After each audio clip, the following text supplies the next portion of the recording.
Hi friends, ಎಲ್ಲರೂ ಹೇಗಿದ್ದೀರಾ? Hope ನೀವೆಲ್ಲರೂ ಚೆನ್ನಾಗಿದ್ದೀರಾ ಅಂದ್ಕೊಂಡಿದ್ದೀನಿ. ಸೊ ಇವತ್ತು ನಂದು ಮಾರ್ನಿಂಗ್ ರುಟೀನ್ ಸೇಮ್ ಹೇಗಿರುತ್ತೆ ಹಾಗೆ ತೋರಿಸ್ತೀನಿ. ಸೊ ಇವತ್ತು ಸೋಮವಾರ. ಸೊ ಆ್ಯಸ್ ಯೂಶ್ವಲ್ ನಮ್ಮದು ಡೈಲಿ ಪೂಜೆ ಅದಾದಮೇಲೆ ನೆಕ್ಸ್ಟ್ ಎಲ್ಲ ನಂತರದ ಕೆಲಸಗಳು. ಸೊ ಮಾರ್ನಿಂಗ್ ಬೇಗ ಎದ್ದು ಪೂಜೆ ಮಾಡಿದ್ದೆ. 6 ಗಂಟೆ ಒಳಗಡೆ ಪೂಜೆ ಆಗಿತ್ತು ನಮ್ಮದು. ನಂತರ ಒಂದು ಕಪ್ ಚಹಾ ಮಾಡ್ಕೊಂಡ್ವಿ ನಾವು. ಸೊ ಪೂಜೆ ಮಾಡಿದ ನಂತರ ಮನೆ ನೋಡೋಕ್ಕೆ, ದೇವ್ರ ಮನೆ ನೋಡೋಕ್ಕೆ ಚೆಂದ ಅನಿಸುತ್ತೆ. ಸೊ ಸಿಂಪಲ್ ಪೂಜೆ. ಸೊ ಬೆಳಗ್ಗೆ ಬೇಗ ಎದ್ದಿರ್ತೀವಲ್ಲ, ಒಂದು ಕಪ್ ಚಹಾ ಕುಡಿದ್ರೆ ಒಂಥರ ರಿಲ್ಯಾಕ್ಸ್ ಮೂಡ್ ಆಗುತ್ತೆ. ನಮ್ಮ ಮನೆಯವರು ಬೇಗ ಎದ್ದಿದ್ರು. ಸೊ ಅವರಿಗೂ ಒಂದು ಕಪ್ ಚಹಾ ಕೊಟ್ಟು, ಸೊ ನಂತರ ನನ್ನ ಮಗಳು ಎದ್ಲು. ಅವಳ ಜೊತೆಗೆ ಮಲಗಬೇಕು, ಹಂಗಾದ್ರೆ ಮಲಗ್ತಾಳೆ, ಇಲ್ಲಾಂದರೆ ಎದ್ಬಿಡ್ತಾಳೆ.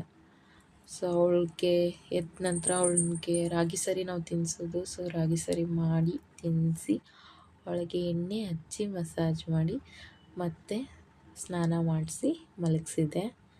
ಸೊ ನಂತರ ನಾನು ಅಡುಗೆ ಮಾಡಿಕೊಂಡೆ ಫ್ರೆಂಡ್ಸ್. ಆ ವಿಡಿಯೋನ ನಾನು ಮಾಡೋಕ್ಕಾಗಿಲ್ಲ, ಯಾಕಂದರೆ ನನ್ನ ಮಗಳು ಇವತ್ತು ತುಂಬ ಕಿರಿಕಿರಿ ಮಾಡ್ತಿದ್ಲು.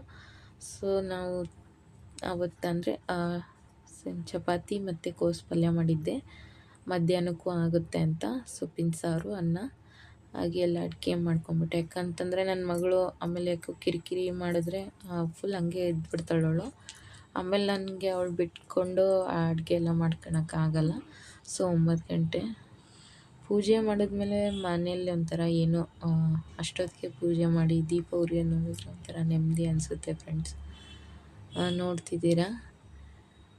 ಸೊ ಹಿಂಗೆ ಇರುತ್ತೆ ನನ್ನದು ಡೈಲಿ ರುಟೀನು. ಸೊ ಇದು ನೆಕ್ಸ್ಟ್ ಡೇ ಅಂದರೆ ಮಂಗಳವಾರದ ವ್ಲಾಗ್ ಇದು. ಸೊ ನಾನು ವಿಡಿಯೋ ಮಾಡಿ ಹಾಕಿದ್ದೆ ಫ್ರೆಂಡ್ಸ್, ಅದು ಇದಾಗಿಲ್ಲ, ಅಪ್ಲೋಡ್ ಆಗಿಲ್ಲ, ಬೇಜಾರಾಯಿತು. ಇದು ಅದರ next day vlog. So same as usual ಪೂಜೆ ಮಾಡಿಕೊಂಡು, ಇದು ಮಂಗಳವಾರ ಪೂಜೆ ಮಾಡಿರೋದು ವಿಡಿಯೋ. ಸೊ ಇವತ್ತು ಸ್ವಲ್ಪ ಬೇಗನೆ ಪೂಜೆ ಮಾಡಿದ್ದೆ.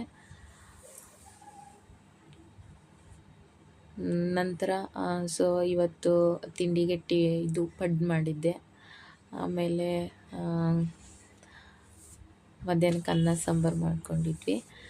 ಸೊ ಇಷ್ಟೇ simple video friends. So thank you for watching. ನಮಗೂ ಸಪೋರ್ಟ್ ಮಾಡಿ. ನಾನು ವಿಡಿಯೋ ಅಪ್ಲೋಡ್ ಮಾಡಿದ್ದೆ, ಬಟ್ ಅದು ಅಪ್ಲೋಡ್ ಆಗಿಲ್ಲ. ಸಪೋರ್ಟ್ ಮಾಡಿ, ಸಬ್ಸ್ಕ್ರೈಬ್ ಮಾಡ್ಕೊಳ್ಳಿ friends. Thank you for watching.